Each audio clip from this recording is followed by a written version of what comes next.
One of the questions readers of my Ask the Expert column ask most frequently is, with so many investments out there, how do I decide the best way to invest my money? I think the key is winnowing down the selection to investments that make the most sense for your particular situation. And a good way to do that is to sharpen your focus by asking yourself these three questions and then investing only after you've come up with thoughtful answers. Question number one, what exactly am I investing this money for? What's my goal? The first thing you should consider before investing any money is how you're going to use it, and even more importantly, when. In fact, your time horizon, or the length of time the money will remain invested, is probably the single most important factor in determining what type of investments are appropriate.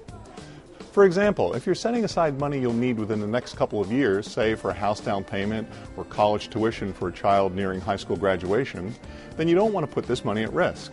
That means you should probably avoid investments like stocks and bonds altogether, and instead opt for the most secure investments, FDIC insured savings accounts, CDs, or high-quality money market funds. They don't pay much, but your most important concern is that all your money will be there when you need it. If, on the other hand, you're investing money for retirement or for college tuition for your toddler, then you have a longer time horizon, so you can afford to take some prudent risks in return for a shot at higher long-term gains.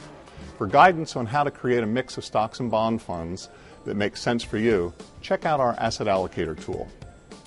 The second question you should ask yourself is, what investments do I really need to achieve my goal?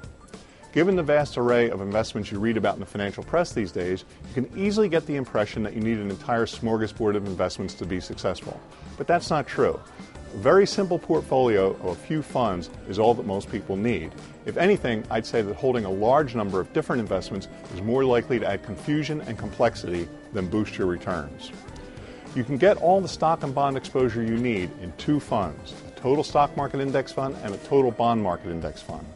If you want to add some international exposure or even a bit of inflation protection, fine, but don't go overboard. Simpler is better. You can find all the funds you need on our Money 70 list of recommended funds, including the total stock and total bond market index funds I just mentioned. And if you want to keep things really simple, consider a target date retirement fund, which gives you a ready-made mix of stocks and bonds that becomes more conservative as you age. The third and final question you want to ask, how much am I paying for my investments? You can't control the returns the financial markets deliver, but you can control how much of that return you give back in the form of fees. And make no mistake, the advantage to sticking to low-cost investments that allow you to keep more of your underlying return can be substantial. For a story earlier this year in Money Magazine, I used Morningstar's Principia program to compare the 15-year returns of large company stock funds with high fees versus those with low charges. The result? The higher the fees, the lower the return on average. Of course, this doesn't mean that every fund with low expenses will return more than every one with lofty fees.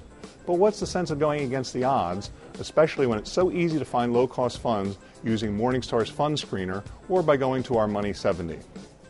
So the next time you're thinking of investing some money but feel overwhelmed by the plethora of choices, ask yourself the three questions I've just outlined.